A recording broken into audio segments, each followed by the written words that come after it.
Hoje eu vou trazer para vocês algo que eu não abordei no livro Como Surgiu Jesus, mas como eu avisei para alguns leitores, comuniquei ao meu público, o livro, por ter ficado muito extenso, muito grande, com muitos capítulos, eu separei parte da obra para posteriormente estarmos abordando, uma vez que todos os capítulos trabalham conjuntamente com o tema abordado.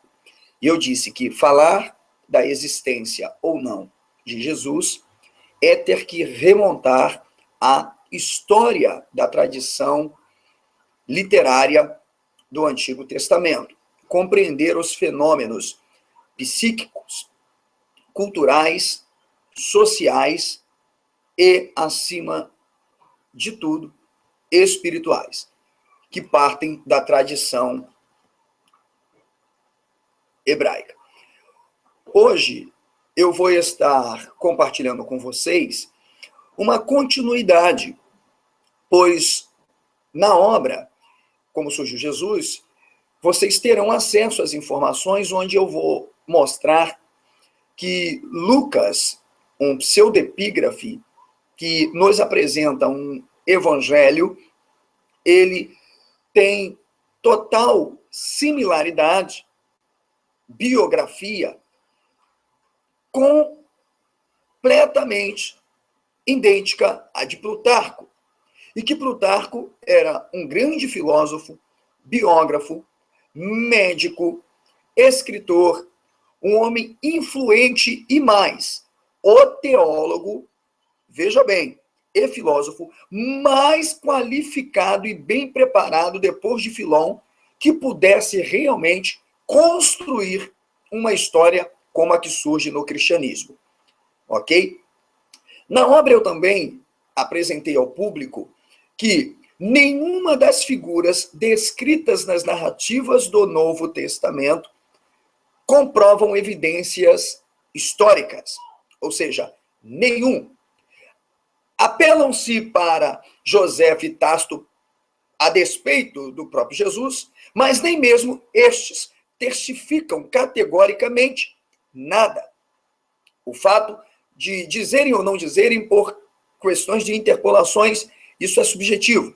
O que eu quero dizer é que contemporâneos como Plínio o Velho, Suetônio, falamos do próprio Filon, o mais, podemos dizer, influente e contemporâneo de todos os demais, Tácito, Joséfo e mesmo Plutarco, nenhum desses grandes historiadores deixaram alguma evidência sobre a figura histórica de Paulo, de Pedro, de João, de Barnabé e principalmente de Lucas, um homem altamente influente que apresenta-se como um escriba que participa da própria história e constrói, consequentemente, uma história. É Lucas que introduz todas as figuras nas narrativas do chamado Novo Testamento e construção do cristianismo. Observe que é este próprio Lucas que vai criar e montar todo o cenário da história religião cristã.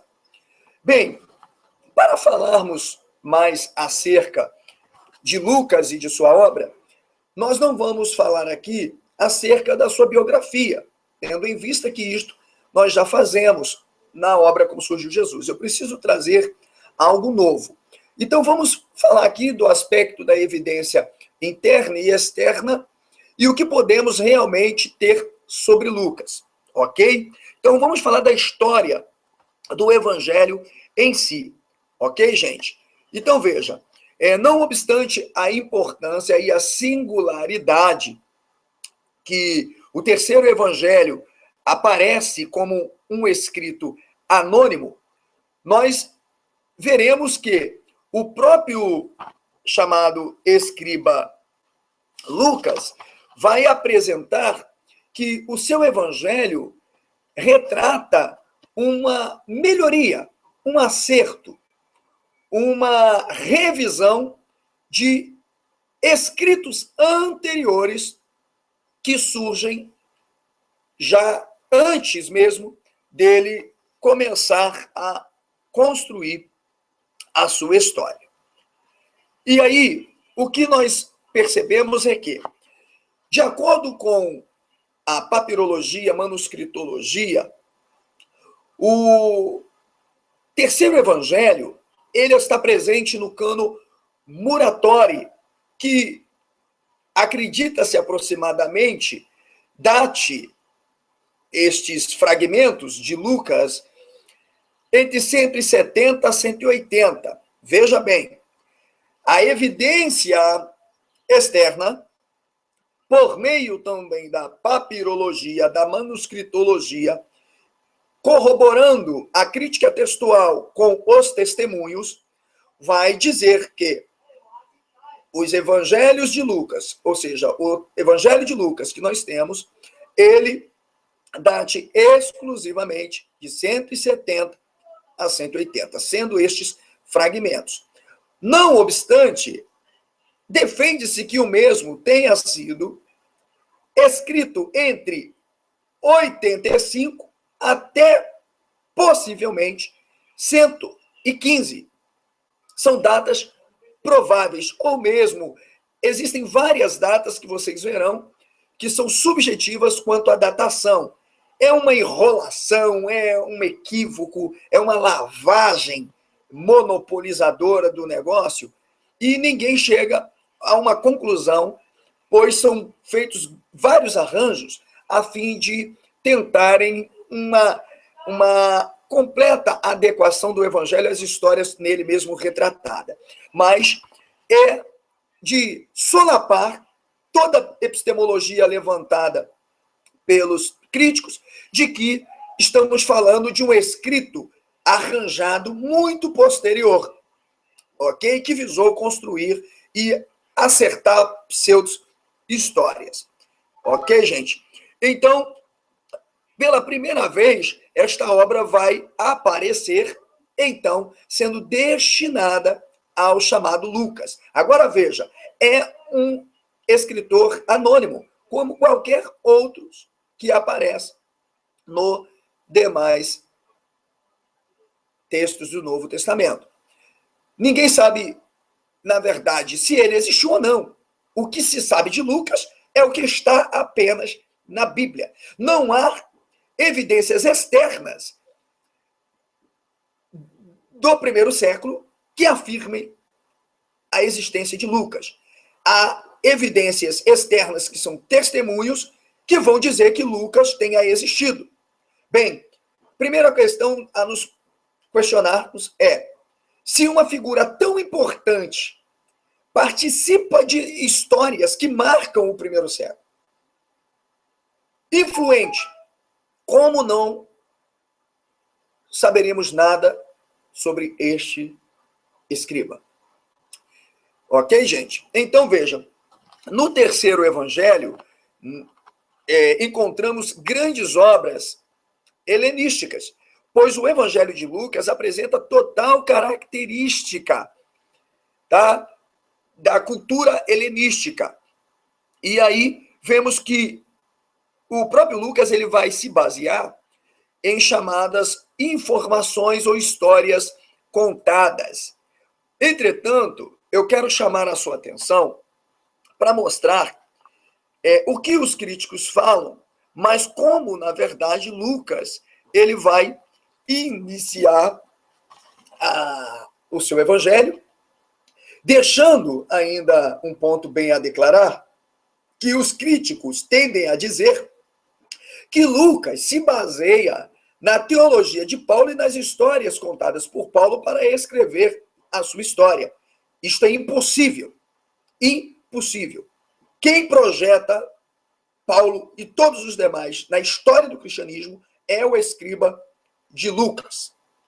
E tendo em vista a hipótese, diante de tantas manipulações que temos pelos peritos que são levianos, que se vendem em prol de uma datação e de uma evidência, entre aspas, de quererem retardar determinados textos ou manuscritos para validarem uma história mentirosa, eu posso apresentar para o público e dizer que Paulo nunca existiu. No entanto, até hoje, nenhum arqueólogo ou historiador do mundo, nem os mais renomados, provam que a figura mais proeminente e influente do primeiro século, muito mais do que o próprio Jesus, porque o que sabemos dele é apenas nos evangelhos, tenha existido de fato.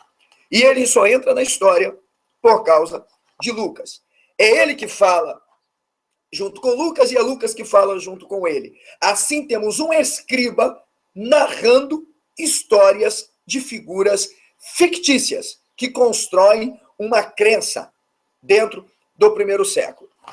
E aí, vamos observar que este próprio chamado escriba de Lucas, gente, ele vai começar o evangelho dele com uma frase que eu acho muito importante. Logo no prólogo, o autor vai afirmar que haviam outras obras, outras fontes que falavam dos últimos eventos sobre Jesus.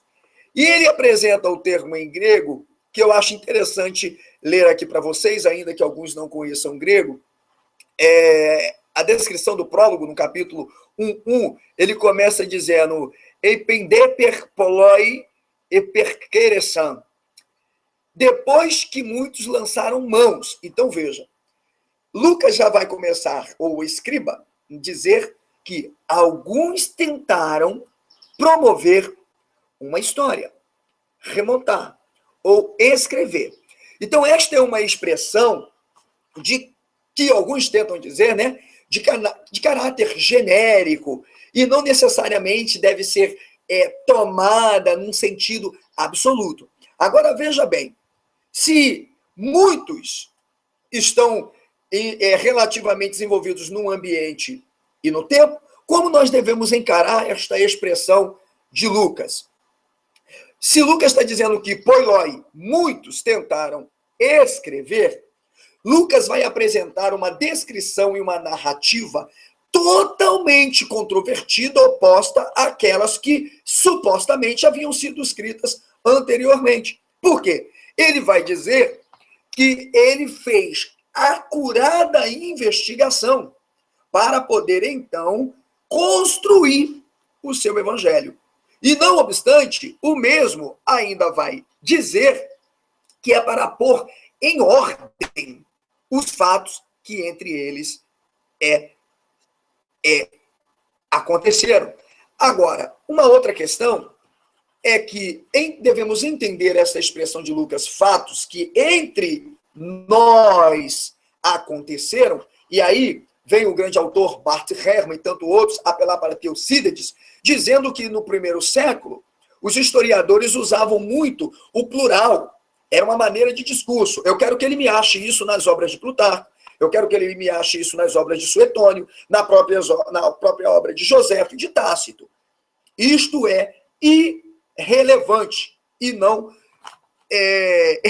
merece qualquer plausibilidade para se sustentar tese, conforme tentam dizer. Porque um autor não iria uma hora empregar um discurso e outra hora outro discurso, a menos que não tivesse a finalidade de promover determinada história. E aí os críticos, então, tendo em vista essa total discrepância, tá, das narrativas do Evangelho de Lucas, que apresentam um Jesus helenista, no entanto, Lucas é o único escriba que vai apresentar um Jesus com a sua característica, um Jesus médico, um Jesus que se preocupa não apenas com grupos particulares, mas se preocupa com a humanidade num todo e deseja curar e restaurar esta humanidade. Apresenta um Jesus como uma resposta divina a resgatar o homem em sua totalidade. E apresenta um reino universal e não um reino totalmente restrito aos hebreus. E aí, para sustentar esta tese de da crítica da forma e da fonte, o que eles vão dizer? Que Lucas, ele se baseia numa fonte A, que é uma fonte palestina, que não se prova, digo eu, este autor, não há nenhuma evidência documental histórica de fonte palestina alguma. Isso é uma teoria, especulação. Segundo, depois dizem que também Lucas se baseou numa fonte C, uma tradição cristã independente, que também não há nenhuma possibilidade de ter existido. É uma teoria construída por trás de uma tradição. Depois, eles correram atrás e arrumaram uma chamada fonte Kelly, ou fonte Q, que, segundo eles, trata-se justamente de histórias, textos, lembranças, tudo que está relacionado à história da vivência de Cristo e dos primeiros discípulos estão contidas nestas fontes, podendo ser supostamente, talvez, algumas coisas que Marcos tem escrito ou que Mateus, mas muitos críticos, e aí eu digo que é maioria, vão se levantar contra esta teoria, mostrando que, na verdade, Lucas, tanto quanto João, é de fonte totalmente independente, ou seja, própria. Fonte própria, ok? Então, uma corrente bastante importante na composição do terceiro evangelho vem modificando ou alterando muitos textos. E aí a gente vê que não tem como jamais apoiar tal teoria. Agora eu pergunto, isto para você, teólogo, você estudante, pesquisador, você leitor. Lucas teve influência de Marcos e possivelmente Paulo, conforme alguns tentam alegar? Lucas baseou seu evangelho realmente numa fonte A, C e Q? No que concerne aos supostos relatos e fatos narrados pelo chamado escriba de Marcos e essa relação sinótica com Lucas, a gente pode admitir que eles tenham sido passados por outras vias? Então, veja, a teologia do chamado terceiro evangelho distancia-se de tal modo tanto de Marcos como do próprio Mateus, que é possível ver na própria estrutura do evangelho, e com um perfil e objetivo muito diferentes, ok? E aí, vamos fechando, então, só uma prévia, sumariando, que Lucas, ele pode perceber 3 ou mais vezes 4 formas de textos. E aí são juntados fragmentos para então apresentar isto.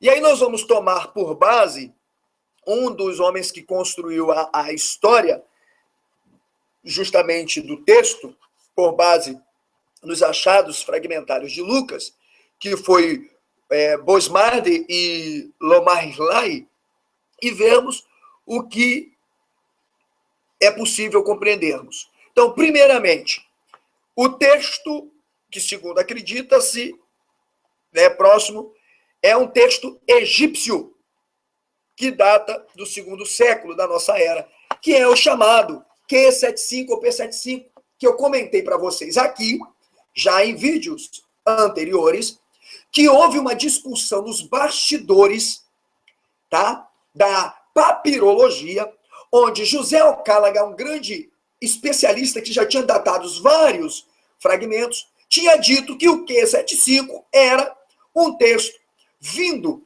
justamente do Egito, porém com uma datação muito anterior. Ou seja, acredita-se que ele datava muito antes do 1º século. Porém, ao olhar para este texto de Lucas, Isso comprometeria, em particular, a própria fé cristã e as primeiras narrativas contidas no Evangelho a despeito da figura de Jesus e dos próprios apóstolos, porque o texto iria remontar aproximadamente mais 60 a 50 e muito antes. Possivelmente um texto vindo do Egito iria se especular como cristãos estariam no Egito nesta época.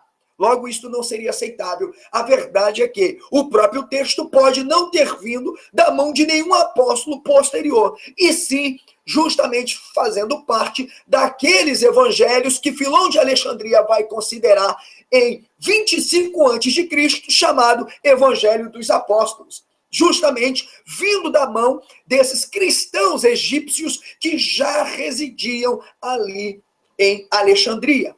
Portanto, eu mostrei em um vídeo anterior, já, e eu queria que você visse lá no meu canal no YouTube, que os próprios cristãos, nas narrativas posteriores ao Evangelho, e inclusive do próprio Atos dos Apóstolos, vai ser chamados ou denominados pela primeira vez de cristãos na Assíria, quando, na verdade, o próprio termo cristão já era comumente reconhecido como cristãos terapeutas, que propagavam a cura por meio da imposição de mãos, que era um costume tanto judaico quanto essênico, e vinha também de um ritual egípcio quanto à prática da cura.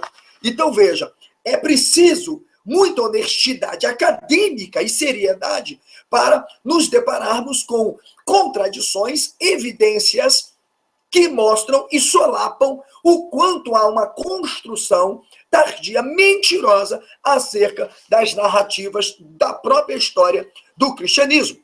Obra que eu também estarei posteriormente publicando, mostrando a invenção do cristianismo como uma origem judaica e cristã, mostrando que há uma visão helenística romanizada, ou seja, o greco-romanismo, e digo no primeiro século, e não lá com a historinha de Constantino, construindo através de um filósofo que tinha uma visão pluralística de Deus, apesar de ter uma concepção única sobre Deus, tinha uma visão pluralística de concepções sobre Deus, e este sim era competente o suficiente com suas filosofias e teologias, expert, eu diria erudito em cultura judaica, para montar e construir uma história, inclusive usando o próprio Antigo Testamento, como o escriba de Lucas mesmo o faz. Porque ninguém que conhecesse os textos do Antigo Testamento pudesse praticar de forma tão veemente o que a gente chama de midrash, como vemos Lucas fazer com muita singularidade. Então, veja, o chamado P75, que eu posso pegar aqui na minha biblioteca para consolidar o pressuposto, ele é um livro, um fragmento que tem sido especulado e debatido, está aqui para você. Quer saber a história dos bastidores sobre o Q75? Pode ler, onde vários críticos textuais se opuseram. E qual foi o meio de resolver o problema? Vamos datar este fragmento não anterior. Se opuseram à data de José Ocálaga. Como pode um homem que durante séculos datou tantos papiros iria errar pela primeira vez? Por quê? Porque agora a história do Q75 contradiziria tudo aquilo que o próprio cristianismo já havia construído. Ok? Então foi melhor aceitar que o texto realmente era um texto egípcio, mas o seu estilo ou tipo de texto data posteriormente, quando na verdade não se sustenta tal evidência. Sem contar como o próprio padre Vaux, por muitas vezes tentou burlar e manipular evidências de que determinados fósseis e achados arqueológicos datassem de épocas muito posteriores, quando não, para validar a existência aí de figuras, né, que aparecem no Novo Testamento. Então, em seguida, nós vamos apresentar o texto já ocidental, como nós falamos, que a curatoriana que vem das versões latinas e siríaca, e aí segue uma terceira forma de texto que foi conflado, foi aprontado e colocado também no Textos Receptos de Erasmo de Roterdã, então, finalmente, dizendo que é uma forma de texto, então, palestiniense. Então, sobre a suposta autoria do escriba Lucas, nunca existiu Lucas nenhum. Nunca existiu. Alguém deu um nome a uma obra, porque esta obra, na verdade, tratava-se de crenças, lendas, fábulas, invenções que visavam construir uma história similar às crenças que já eram correntes no próprio judaísmo, como na cultura e tradição essênia, que acreditavam e esperavam, inclusive, o regresso de um mestre da justiça. É por isso que, no entanto, nós vemos que o livro dos Atos dos Apóstolos, bem como as chamadas epístolas paulinas, vão retratar categoricamente uma figura mítica de um Jesus, que é nada mais e nada menos do que uma figura mítica que aparece por meio das crenças e projeções dos escribas anteriores ao primeiro século.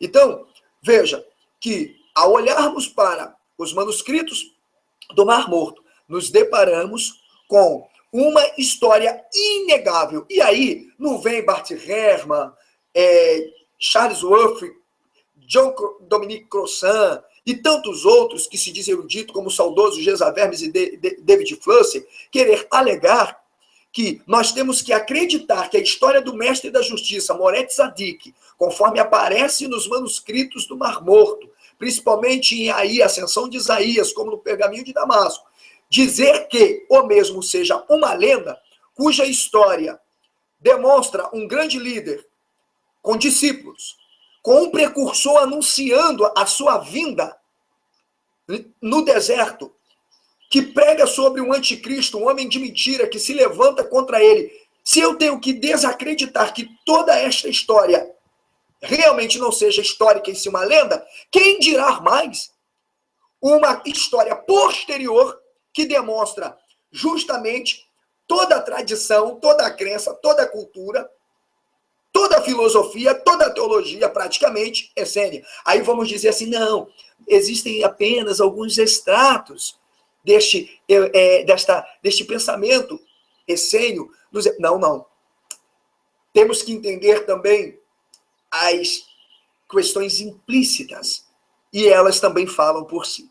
Então, veja que o próprio evangelho chamado de Lucas, em si, já demonstra como foi construída essa história do chamado cristianismo. Ok, pessoal?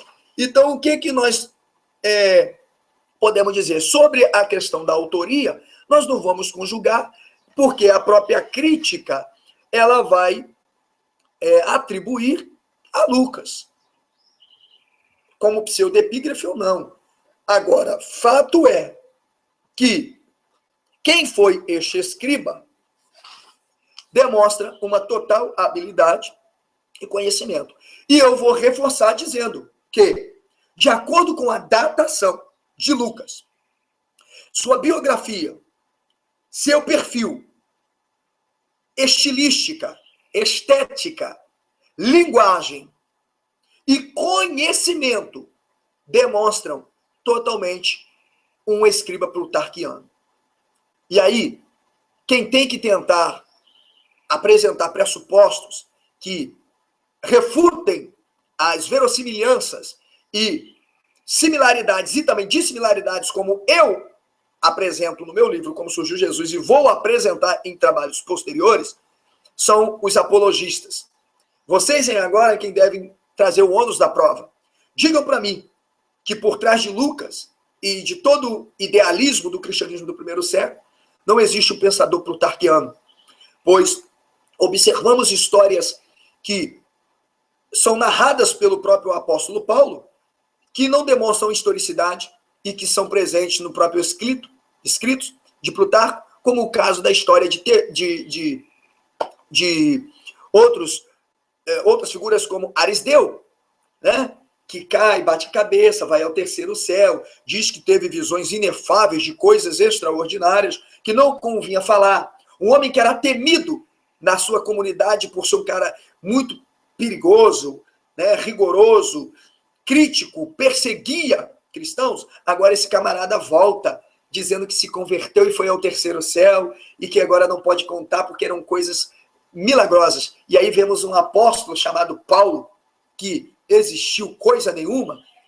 uma figura criada por um escriba, dizendo então que conhecei um homem, se foi ao terceiro céu, não foi, e os teólogos, com uma exegese, não exegese, né, chegam a ponto de dizer, e eu já mostrei a exegese, eu fiz a perícope deste texto, mostrando de forma honesta a exegese, que nem precisava tanto do conhecimento grego para fazer isso, o próprio português já é suficiente para mostrar que o discurso de Paulo é um discurso totalmente indireto e em alguns momentos direto. E eu mostro que existe um escriba falando na boca do personagem, né? Mostrando que conhecia uma história anterior e faz com que a sua personagem retrate essa história. Por isso ele começa dizendo, há 14 anos, conheci um homem. Se no corpo ou fora do corpo, não sei, mas foi ao terceiro céu. Bem, pegando a suposta datação de conversão de Paulo, que dizem que ocorreu em 36, 3 anos depois da morte, supostamente, de Jesus, e mais também as próprias narrativas construídas por Atos dos Apóstolos e o próprio filósofo Plutarco fazendo a analogia e comparando, gente, é de solapar a história construída pelo cristianismo por trás destes chamados evangelhos. Então, veja, o que eu estou trazendo para vocês aqui é algo posterior, gente. Eu vou trabalhar a história do cristianismo e não apenas, vejam bem, analisando a história, não, é reconstruindo o que temos como base, que é o próprio texto. Então, vamos falar, vamos fazer a crítica histórica no aspecto comparativo, fazendo uma analogia entre as religiões e crenças e etnias presentes no primeiro século. Vamos tratar do aspecto filológico, porque é importante também a comparação das línguas, a etimologia e terminologias que são empregadas, que muito contribuem. E vamos encerrar, então, com o aspecto historiográfico, que vai delimitar justamente os marcos que constroem e mostram a história e a origem do cristianismo. Então, aguardem, sou pobre, vou morrer pobre. Não me vendo e estou disposto a pagar o preço. Não sou zagalo, mas vão ter que me engolir.